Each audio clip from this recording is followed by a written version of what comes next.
आजच्या या जयंतीच्या निमित्ताने या ठिकाणी उपस्थित झालेले महाराष्ट्राचे शिवभक्त लोकप्रिय मुख्यमंत्री एकनाथराव शिंदेजी या कार्यक्रमामध्ये ज्यांच्या येण्यामुळे कार्यक्रमाला विशेष शोभा आली ते श्रीमंत छत्रपती उदयन महाराज भोसले, रावसाहेब पाटील दानवे, SP सिंह बघेल जी, माननीय सुधीरभाऊ मुनगंटीवार जी, ज्यांनी हा कार्यक्रम आयोजित करण्याकरता अक्षरशः जंग पछाडलं आणि हा कार्यक्रम आयोजित केला ते आमचे मित्र विनोद पाटील जी, श्री विकास खारगे जी, श्री गिरिराज जी, श्री विद्याधर पवार जी, श्री आस्तिक पांडे जी, लोकप्रिय कलावंत प्रवीण तरडे जी, मंगेश देसाई जी, गायक नितीन सरकटे जी,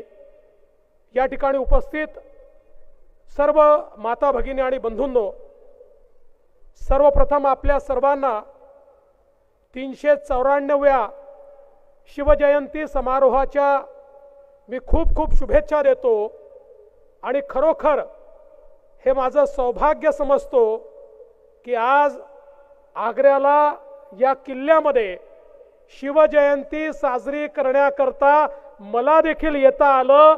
मी खरोखर मनापासून विनोदजी तुमचे आणि सुधीरभाऊ तुमचे आणि अर्थातच आपल्या मुख्यमंत्र्यांचे आभार मानतो। लोग कहते कि ये कार्यक्रम दीवाने आम में हो रहा है। ये उस दिन तक दीवाने आम था जब तक छत्रपति यहां नहीं पहुंचे थे। जिस दिन छत्रपति शिवाजी महाराज के कदम यहां लगे ये दीवाने आम नहीं रहा, ये हमारे लिए दीवाने खास ही हुआ।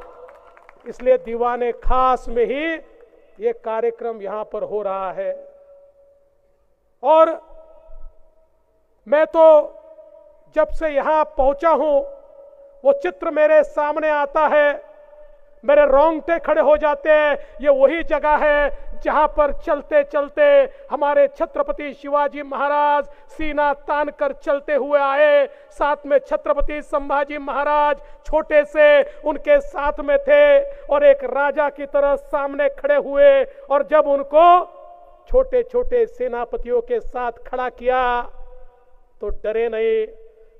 जिसको हिंदुस्तान का बादशाह कहा जाता था उस औरंगजेब को भी उन्होंने कहा अगर तू बादशाह है तो मैं भी बादशाह हूं, मैं यहां पर खड़ा नहीं रहूंगा क्योंकि मैं मेरे स्वराज्य का बादशाह हूं। मेरा स्वराज जो एक ऐसा स्वराज है जिसमें स्वाभिमान से बड़ी चीज कोई नहीं है। और यह छत्रपति शिवाजी का अपमान नहीं है, यह उस स्वराज का अपमान है।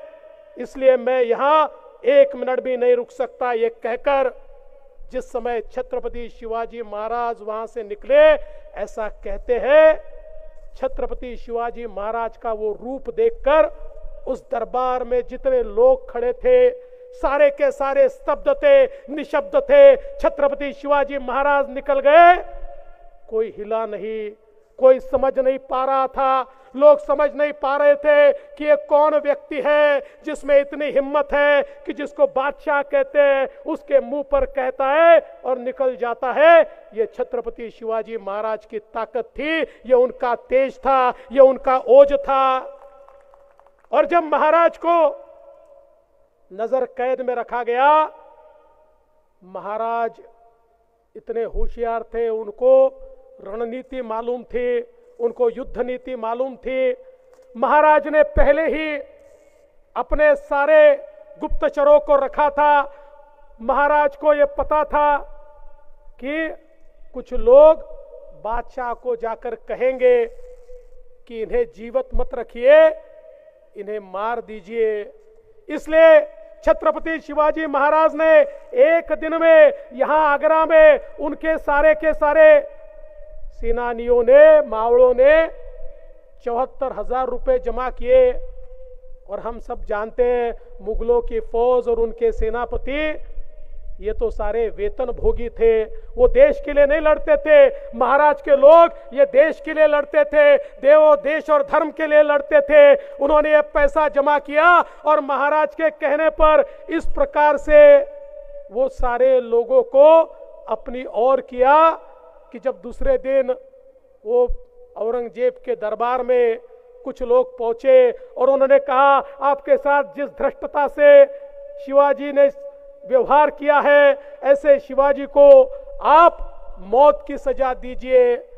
लेकिन छत्रपति शिवाजी महाराज ने पहले ही ऐसे लोग तैयार किए थे कि जिन लोगों ने कहा, अरे नहीं महाराज, आप अगर छत्रपति शिवाजी को मृत्यु दंड देंगे तो लोग कहेंगे इतना बड़ा राजा एक छोटे से व्यक्ति से डर गया और उनकी बातों में औरंगजेब आ गया। औरंगजेब को पता नहीं था, उसने छत्रपति शिवाजी महाराज को नहीं छोड़ा, उन्होंने अपनी मौत के फरमान को छोड़ा है। उसी औरंगजेब को बाद में महाराष्ट्र की मिट्टी में ही अंतिम सांस लेनी पड़ी। ये छत्रपति शिवाजी महाराज का ओज था, ये उनका तेज था। ऐसे छत्रपति शिवाजी महाराज के इतिहास में ये जो किला है एक बहुत महत्वपूर्ण भूमिका रखता है। और हम सब जानते हैं कि जिस प्रकार से छत्रपति शिवाजी महाराज ने अपना स्वराज्य तैयार किया, छोटे छोटे लोगों को साथ में लेकर उनके मन में एक प्रकार से जीत की भावना तैयार की, उनके पौरुष को जागरूक किया। छत्रपति शिवाजी महाराज ने उनको बताया, आप व्यक्ति के लिए नहीं लड़ रहे, आप देव देश और धर्म के लिए लड़ रहे, आप वेतन के लिए नहीं लड़ रहे, अपनी मातृभूमि को मुक्त करने के लिए लड़ रहे, आप लड़ रहे किसी को राजा बनाने के लिए नहीं, आप इसलिए लड़ रहे हो कि हमारी मराठी भूमि पर और हमारे भारत में हमारी महिलाओं के साथ जो अत्याचार होता है, अनाचार होता है, दुराचार होता है, उसमें से मुक्ति देने के लिए आप लड़ रहे हो। और ऐसे हमारे छोटे छोटे मावड़े, इनमें इस प्रकार का तेज और ओज छत्रपति शिवाजी महाराज ने भर दिया। वो मावड़े न रुकते थे, न थकते थे, न झुकते थे, न बिकते थे। उन्होंने मुगलों की लाखों लाखों की सेनाओं को पराजित कर दिया और छत्रपति शिवाजी महाराज को पहली बार स्वराज का छत्रपति नमित करने का काम हमारे इन मावड़ों के माध्यम से हुआ। इसलिए आज का ये दिन बहुत महत्वपूर्ण दिवस है। अगर छत्रपति ना होते, न आप होते, न हम होते, अगर छत्रपति ना होते तो भारत का इतिहास भी बदल जाता, भारत का भूगोल भी बदल जाता। इसलिए उनको नमन करने के लिए हम लोग यहाँ पर पहुंचे हैं। समय बहुत हो गया है और हमें मुख्यमंत्री जी का भाषण भी सुनना है, लेकिन हमारे महाराज उदयन राजे जी ने और हमारे बघेल जी ने, मुख्यमंत्री जी बहुत सुंदर बात हमारे सामने रखी है। जहां जहां पर छत्रपति शिवाजी महाराज के कदम पड़े, यहां से वो गए तो जहां जहां से वो गए, और स्वराज में जहां जहां पर वो गए, जैसे हम लोग रामायण ट्रेल तैयार कर रहे हैं, उसी प्रकार से स्वराज्य की, छत्रपति जी की एक ट्रेल हम तैयार करें। ऐसे सभी जगहों को चिन्हित कर वहां पर उसका इतिहास हम रखें और उस इतिहास से हम लोग हमेशा प्रेरणा पाए। यही मैं आज के मौके पर कहता हूं और विशेष रूप से सुधीर भाऊ आपको धन्यवाद देता हूं। आपने हमारे स्वराज्य के दान पट्टा को आज राज्य शस्त्र के रूप में यहाँ पर एक जीआर के माध्यम से नमित किया है। मैं आपका आभार व्यक्त करता हूँ और विशेष आभार मैं व्यक्त करता हूँ हमारे विनोद पाटिल जी का।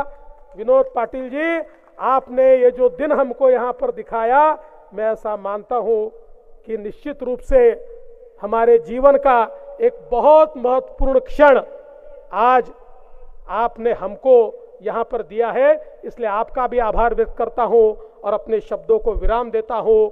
जय हिंद, जय महाराष्ट्र, जय भारत, जय शिवराय।